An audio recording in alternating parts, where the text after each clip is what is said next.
Hi, this is Sergeant Betsy Brandner Smith with the National Police Association, and this is the NPA Report. So I don't know what to call my next guest here. Do I call him Lieutenant? Do I call him Doctor? Do I call him author? Do I call him politician? He's got so many titles, so much going on, and he is someone I am so excited for you to meet. Dr. Mark Sherwood, welcome to the program. Betsy, thanks for having me. I know we've been trying to make this happen for a while, and I'm super excited and honored to be with you today. So let's first of all let's talk about your career. You started as a police officer, and then wow, things just took off. But talk about your time on the police department. It was one of my greatest times of my life. You know, prior to becoming a police officer, I actually played professional baseball for a year over in Australia and didn't make the major leagues and needed a job. So I knew someone that was working at the local police department. And I thought, hey, what an exciting career. And so I decided to test. And, 24 years later, I was still there. But during my time, lots of amazing experiences with some incredible heroes that I learned to really love and appreciate. And I saw the greatest honor, the greatest heroism by those people that serve the communities every single day without much accolades, I might add. And then during my time in the police department, I was able to work on the SWAT team for a decade, which was a great experience as well. And I closed out my career working at the training division, having the wonderful opportunity to do background investigations, training, recruiting, and was over the Hispanic outreach program and the wellness program and things of that nature. So it was a great experience, great time, and wouldn't trade it for the world. It makes me who I am today. So I want to talk more about that in a minute, but I want people to know that during your police career, doing all of that, you decided you weren't busy enough. So you went back to school. Talk about that. Yeah, I got into the wellness part of law enforcement, and I know we're going to come back to that, but it struck a chord in me that people were dying, and I want to know why people were dying through life instead of living through life. And it bothered me, Betsy, that I saw people increasingly use drugs, and something didn't feel right. And during my time in the police department, I might add, is my mother, who was addicted to pain pills, committed suicide. So I had a personal investment of that and personal pain involved. So I wanted to see what I could do to bring healing into people's lives. And so I decided to go back to school and become a naturopathic doctor. And now my wife and I, we've written several #1 best-selling books. We actually make movies, which is kind of cool. We've made 4. And actually just finished up a run for governor of Oklahoma. And we just try to just be out there and bring hope to people because, man, in law enforcement, you can get real cynical and life can sort of become jaded to you. And that attitude contributes to the downfall or the demise of people's lives. So again, I think that all encapsulates what we're trying to do. We're trying to bring healing into people's lives and truly protect and serve, which is kind of what we all do, right? Doctor, we have an extraordinary drug addiction problem in this country. Most recently, we've been talking about fentanyl. Yeah. What do you think drives that appetite of the American public toward hardcore drugs, and what do we do about it? Well, I think we've got a problem that stems, Betsy, from Big Pharma being able to advertise to the public. Big Pharma has become too powerful, and right now people are in flat out bondage to Big Pharma. 1 in 4 Americans are on antidepressant drugs, and some of those are cops, right? It's not okay. Nobody is born with an antidepressant deficiency. That's a statement that people need to internalize right now. Our body is not made to wake up one day and all of a sudden become depressed chronically the next. So with Big Pharma advertising, Big Pharma funding medical education, Big Pharma driving government and lobbyists, et cetera, Big Pharma driving the narrative, we have this dependency, if you will, on a pill for an ill to fix me. And that's completely wrong. In Copland, as I used to call it, we don't talk about nutrition at all. We don't talk about the basis and the foundation for creating these things called neurotransmitters. namely serotonin, which keeps you from not being depressed, and dopamine, which keeps you happy. And so people walk around kind of in a zombie. They don't know what to do. They're lost.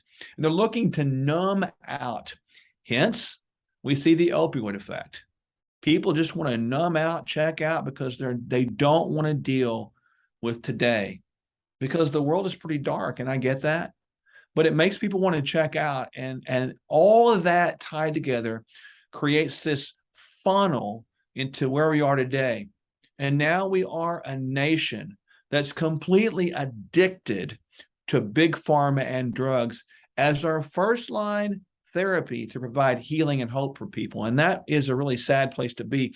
And we can turn it around, but it's going to be about people thinking differently through broadcasts like this. Begin to look at your own lives and say, I'm not going to become a victim of that, or I'm not going to become a prisoner of that. And that's the start of victory, I believe. When we talk about first responders, particularly police officers, our average diet, especially if you're in patrol, is horrific. You know, you're living on fast food or whatever you can get at the 7-Eleven that's open all night. And then you take that, combine that with very often fatigue, a lot of times extreme fatigue, and somewhat of a dependence on, like you said, whether it's prescription drugs or alcohol to numb all this trauma and tragedy and depravity that we see every night at work. Wow. How do you treat that?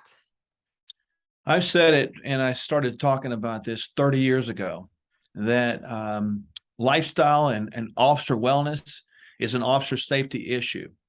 And it's something more of an officer safety issue. It should be absolutely mandatory every single year in our sort of continuing education that we do. And I watch people avoid that. And frankly, it breaks my heart. It still breaks my heart. I tried while I was there, Betsy, and I tried after I left to go back into police departments. And I was willing to volunteer my time to teach them how to do that. And I'll just say it, there was a rebellion against that. And I'm sorry, but it's a rebellion that's costing us. There's nothing more tragic to me than seeing an officer who's out there serving and protecting, giving their very all. And I've been there, man, with my vest and my gun, fatigue, watching people die, having to take people's freedom away. Man, I've watched people suffer through that for 20, 25, 30 years. They work for all that retirement, and then they die. And that's not okay by me. We've got to do better than that. And I've pleaded with people today, even if I can affect one law enforcement officer, one leader out there, and this is key, the leaders out there in the departments, the chiefs, the deputy chiefs, the sheriffs, you got to lead the way, man. It's not what's good for thee is not good for me. You have to lead the way. Leaders need to lead by more than just what they say, more than what their insignia or their badges do, more than what the position shows. Lead by what you do. Otherwise, your words mean nothing. The greatest thing you can give your officers, the greatest thing you can give your deputies is the gift of life and the gift of hope. And so I'm hoping that what I just said will hit the heartstrings of somebody out there to make a difference. What would you say to a police officer who says, you know what, I'm tired of feeling like crap. I'm tired of being exhausted. How do I start making changes? Well, first of all, realize you can. You know, you're not hopeless. You may be alone for a time, but you're really not. I mean, I've had people that have reached out to me, my old buddies and colleagues, and says, hey, how can we help? And we'll help. But that's not the point. You know, you need a buddy to help you, but you most of all need to learn to help yourself. Police officers learn to navigate many waters alone, and many times they go into their cocoon and hide and don't share their emotions with anybody, which is both good and bad. But this is an area that they can win too. So they need to understand that they can get some hope, and they have to take it apart one day, one thought, one action at a time. And there's 4 areas that police have control over, and really all humans have control over. We have control over what we put in our mouth, which means nobody's going to tell me what to eat. I can eat what I want, when I want, how I want. And I carried my lunch around for a better part of 20 years, and I got ridiculed by it. And I would bring my lunch into restaurant establishments, and they would let me sit there and eat it. And I took a lot of ribbing and a lot of jokes, but I didn't care because it was the right thing to do. People still remember that. So you can control nutrition. You can always find stuff out there. And we always coach people up on how to find stuff or take it with you. Number two, you have to exercise. There is no question about that. The only day you don't exercise should be the day you don't live, because that's the only way to metabolize that adrenaline. You've got to get some sleep. And if you're working extra jobs out there trying to get extra money, I get it. But debt will kill you. Get out of debt. Don't have improper spending and budgetary habits, and work on getting 7 to 8 hours of sleep. I don't care if you have to take melatonin. Do it. Melatonin is not going to hurt you, despite what your local non-practitioner / practitioner would say. And number 4, learn to deal with stress by learning this powerful truth. This is kind of a key one. Stress is not a noun. It's a verb. Stress is an action you take in response to life's expected or unexpected occurrences, meaning you have control over that.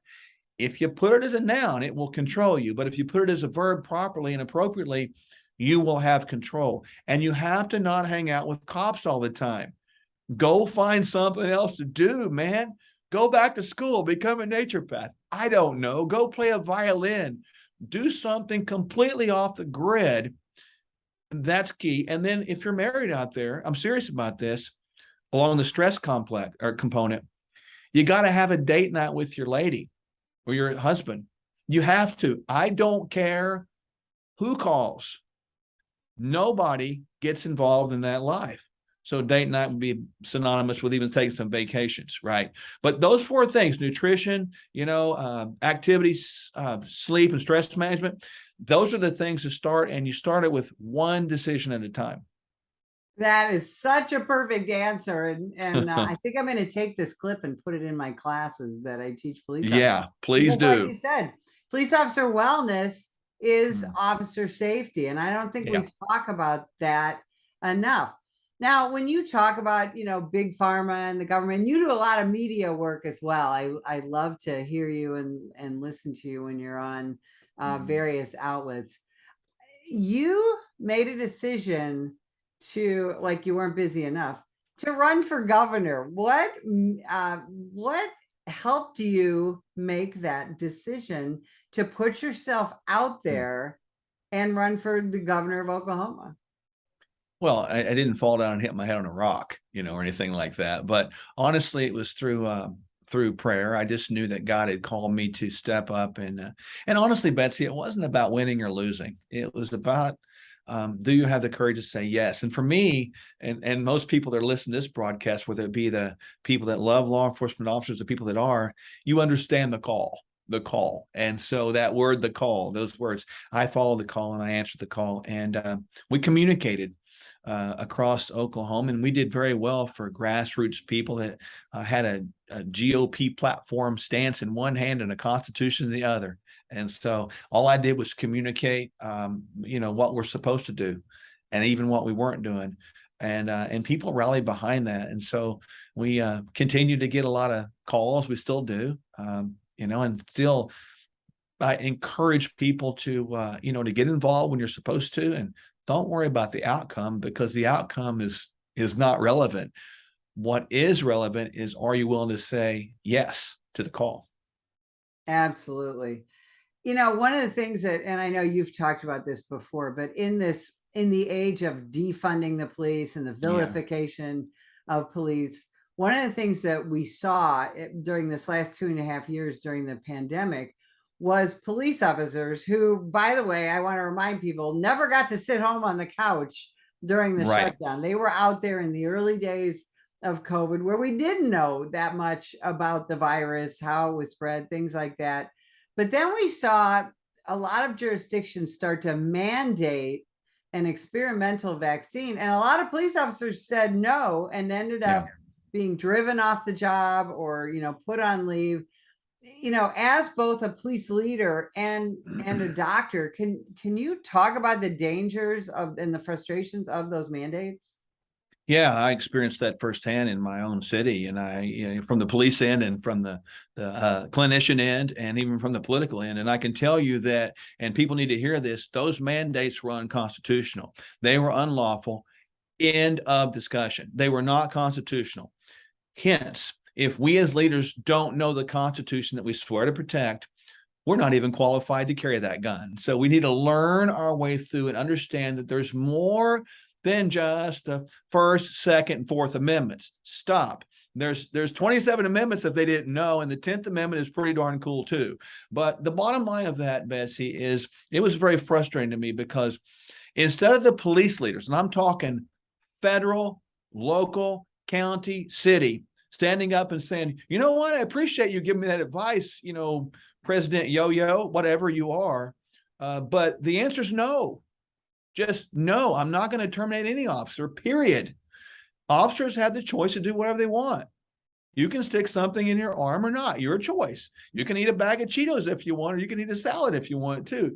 Your choice. When I saw that happening back in early 2020, I was shocked. I couldn't believe that was happening. And I also couldn't believe the other side of the coin, that there were churches closing because the government had no authority over the church. I was like, a pastor closing his church because somebody said so? I thought the Bible said we should not stop meeting together. And I thought the First Amendment said we had the right for peaceable assembly. So I looked at that and I was blown away. And then I was even blown away by law enforcement officers actually enforcing, this is kind of a crazy thought, unconstitutional laws. I mean, it was just, everything went insane. But as I say, we need to learn from our mistakes, own our mistakes, repent of those mistakes, and never let it happen again. The old adage goes like this: fool me once, shame on you. Fool me twice, shame on me. We must never, ever allow that to happen again, because it tore this country completely apart, and we're not going to get it back in 2 years, 4 years, 5 years. It's going to take us a decade to get out of this mess. Yeah, I think you're right. It's gonna take a generation. And during the pandemic, we had the whole George Floyd situation, and again the continued vilification of law enforcement, to the point where a lot of police officers either left for greener pastures or they got out of the profession altogether. Now, you were involved in recruiting and training of police officers. What do you think American law enforcement needs to do to recruit young people to this profession, the profession that they see in the media all the time being, maligned and lied about? How are we going to bring it back? We're going to have to do that from both the bottom up and the top down approach. The reason it got vilified, you go back to the Obama administration, he was vilifying cops and authority in that point. Go back to Ferguson, Missouri, that whole incident, right? And you can go back to Rodney King before that, the narrative that's been pushed by the media. And I hope people hear this. We hear about, the DOJ has been weaponized. Stop. You know what's been weaponized? The media. The media has been weaponized. And media, you need to hear me, promote goodness as well. Who are you going to call when you have a burglary? Who are you going to call when you have a robbery? You're going to call your neighbor? You're going to call the police that you've been bashing on. I'm saying that because we need to stand up from the top down. The leaders need to start acknowledging the value of law enforcement, and that needs to be from the president on down. The governors, these so-called fictitious congresspersons. We need to quit being political and begin to value people once again. To be political is to dehumanize authority. Think about that for a moment. And it's a big deal. And I hope people appreciate and honor police officers. We have to do it from the bottom up again. The people need to rise up and understand that police officers should not ever buy a meal again when you see them in a restaurant. Help those brothers and sisters out. And my third approach, and this is super key, and I'm a little passionate about that, if you kind of forgive me there, but the key point here, Betsy, is that the local, I'm talking city and county leaders, you need to reach out to your greatest antagonists out there, the greatest groups out there that really don't like police. You meet with them. You create scenario training for them with your blanks and the whole bit. And you allow them to come in and you have a joint training and see what is learned. Now, don't be setting them up for failure, but set it up for a wonderful, awesome learning dialogue. And you work to build bridges. Don't work to burn bridges. So if the local city and state people would do that, and we get these nice community partnerships, we would gain that appreciation back. And that would be the 3 points of emphasis that I would recommend. You know, that is so extraordinary because that's what the National Police Association is all about. We're about helping citizens help support law enforcement. So what you're talking about, basically a mini citizen police academy for those people who truly believe that you're not doing any good. Bring them in, let them see us as people, and let them see what it is that we deal with, how we help the community, how we deal with use of force issues. That's an extraordinary idea. This is no wonder that you're such a fantastic author, speaker, all of that, you and your wife. Tell me where people can find the books. Where can they find you guys to bring you in? Where can they follow you on social media? They can go to one spot, Sherwood.tv, and we're out there everywhere. And we just want to be a blessing to people, Betsy. I will tell you, if we can bless any law enforcement agency, entity, person out there we want to. I was so excited to be on with you. I couldn't stand it because this is one of the areas that, you know, once you bleed blue, you never go back. So people can go to Sherwood.tv, and we'd appreciate the support as well. Thank you so much, Doc, for spending time with us today. And if you would like more information about the National Police Association, visit us at nationalpolice.org. Ma'am, put the gun down! Put the gun down! Last year, law enforcement officers were involved in hundreds of thousands of use of force incidents. A use of force incident is when an officer must use nonverbal tactics to gain control of a dangerous situation. Put the knife on the ground. In many cases, officers have no choice but to use force when a suspect doesn't comply with a lawful order. Use of force is always ugly. No one likes it, especially police officers. Together, we can help de-escalate these dangerous encounters. Help police officers by complying with their lawful orders. Don't attack, attempt to disarm, or flee from an officer. Use of force is an officer's last option. Most incidents can be avoided by not resisting arrest. If you feel you've been wrongfully detained by a police officer, then seek a legal solution after the encounter has been resolved. Let's keep everyone safe. Comply now and complain later.